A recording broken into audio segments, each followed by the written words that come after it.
നമസ്കാരം.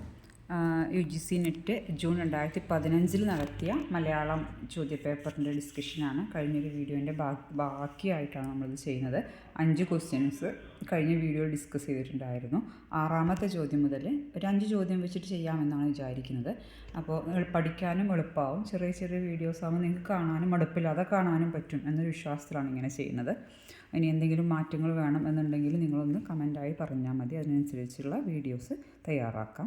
അപ്പോൾ 6ാമത്തെ ചോദ്യം ഇങ്ങനെയായിരുന്നു: തമിഴിൽ നിന്ന് മലയാളം വേർപിരിയുന്നതിന് കാഡിൽ ചൂണ്ടിക്കാണിച്ച പ്രധാനപ്പെട്ട കാരണങ്ങൾ ശരിയേത്? പുരുഷഭേദ നിരാസം, എ പുരുഷഭേദ നിരാസം, ബി അംഗഭംഗം, സി സ്വരസംവരണം, ഡി സംസ്കൃത തദ്ഭവങ്ങളുടെ വർദ്ധിച്ച ഉപയോഗം. കാൻഡലാണ് തമിഴിൽ നിന്ന് മലയാളം വേർപിരിയുന്നു എന്ന് പറഞ്ഞത്. അതിന് അദ്ദേഹം ചൂണ്ടിക്കാണിച്ച പ്രധാനപ്പെട്ട കാരണങ്ങൾ എന്തൊക്കെയാണ് എന്നതാണ്. ഉത്തരമായിട്ട് വരുന്നത് എയും ഡിയുമാണ്.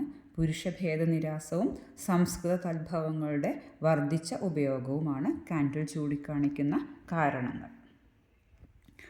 7ാമത്തെ ചോദ്യം: കാര്യം ഇന്നത്തെ മലയാള ലിപിമാലയെ ആര്യ എഴുത്ത് എന്നാണ് തുടക്കത്തിൽ വിളിച്ചിരുന്നത്.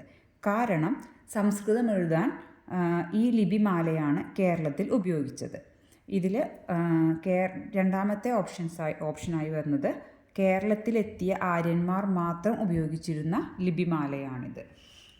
കാര്യം എന്ന് പറയുന്നത് ഇന്നത്തെ മലയാള ലിപിമാലയെ ആര്യ എഴുത്ത് എന്നാണ് തുടക്കത്തിൽ വിളിച്ചിരുന്നത്. അതിന് കാരണം സംസ്കൃതം എഴുതാൻ ഈ ലിപിമാലയാണ് കേരളത്തിൽ ഉപയോഗിച്ചത്.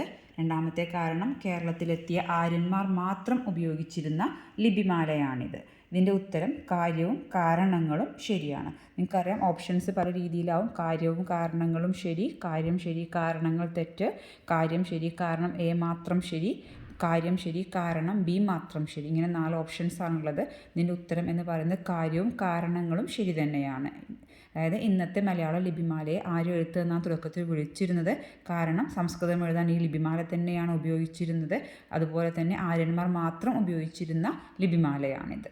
ക്ലിയർ ആണെന്ന് വിചാരിക്കുന്നു. അടുത്ത ചോദ്യം നോക്കാം. അടുത്ത ചോദ്യം: സ്വസ്തി കോത്താണു ഇരവിക്കുത്തൻ പല നൂറായിരത്താണ്ട് മറുകുതലേ ചിറന്തടി പടുത്താള നിൻ്റെ ആണ്ടുൾ ചെല്ലാ നിൻ്റെയാ എന്ന് തുടങ്ങുന്ന ശാസനമേത്? സ്വസ്തി എന്ന് തുടങ്ങുന്ന ശാസനമേതെന്ന് എപ്പോഴും ചോദ്യം വരുന്നതാണ്. ഓപ്ഷൻസ് 4: തരിസാപ്പള്ളി ശാസനം, വാഴപ്പള്ളി ശാസനം, അവിട്ടത്തൂർ ശാസനം, തിരുനെല്ലി ശാസനം.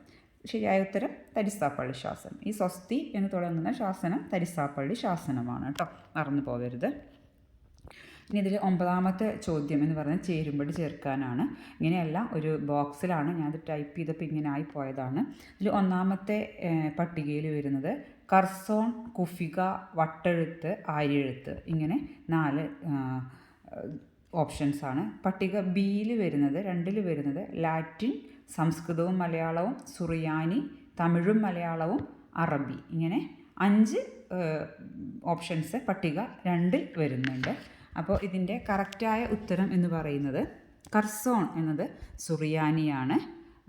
അതുപോലെ കുഫിക എന്ന് പറയുന്നത് നല്ല കുഫിക് എന്നാണ് പറയുന്നത്, അറബിയിലാണ്. വട്ടെഴുത്ത് സ്വാഭാവികമായിട്ടും തമിഴും മലയാളവും, ആര്യഴുത്ത് സംസ്കൃതവും മലയാളവും. വട്ടെഴുത്ത് തമിഴും മലയാളവും, ആര്യഴുത്ത് സംസ്കൃതവും മലയാളവും, കുഫിക് അറബി, കർസോൺ സുറിയാനി.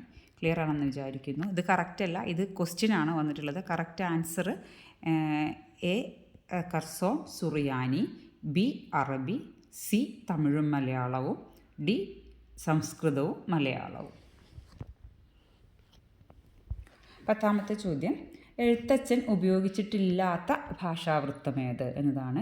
4 ഓപ്ഷൻസ് ഉണ്ട്: കാകളി, അന്നനട, മഞ്ചരി, കളകാഞ്ചി. ഇതിൽ എഴുത്തച്ഛൻ ഉപയോഗിച്ചിട്ടില്ലാത്ത ഭാഷാവൃത്തം മഞ്ചരിയാണ്. അതേസമയം ചെറുശ്ശേരി ഉപയോഗിച്ച വൃത്തവുമാണ് മഞ്ചരി. ഓർത്തിരിക്കുക, എഴുത്തച്ഛൻ ഉപയോഗിച്ചിട്ടില്ലാത്ത ഭാഷാവൃത്തം മഞ്ചരി. Thank you so much. നിങ്ങൾ വീഡിയോ കണ്ടിട്ട് നിങ്ങളുടെ അഭിപ്രായങ്ങൾ പറയണം. അതിനനുസരിച്ച് വേണം അടുത്ത വീഡിയോസ് ചെയ്യാൻ വേണ്ടിയിട്ട്. ഇതുപോലെ ഒരു 10 ക്വസ്റ്റ്യൻ വെച്ചിട്ടൊക്കെ രാവിലെയും വൈകുന്നേരവും നോക്കിക്കഴിഞ്ഞാൽ നമുക്ക് ഡിസംബർ ആകുമ്പോഴേക്കും സുഖമായിട്ട് 10 വർഷത്തെ, അതായത് 10 വർഷത്തിനായിട്ട് ഒന്നും വേണ്ട, 500 ക്വസ്റ്റ്യനെങ്കിലും നമുക്ക് നോക്കാം, പ്രീവിയസ് ക്വസ്റ്റ്യനെങ്കിലും. അപ്പോൾ അത് നിങ്ങളുടെ എല്ലാവരുടെയും സഹകരണം ഉണ്ടാവുമെന്ന് പ്രതീക്ഷിക്കുന്നു. Thank you so much.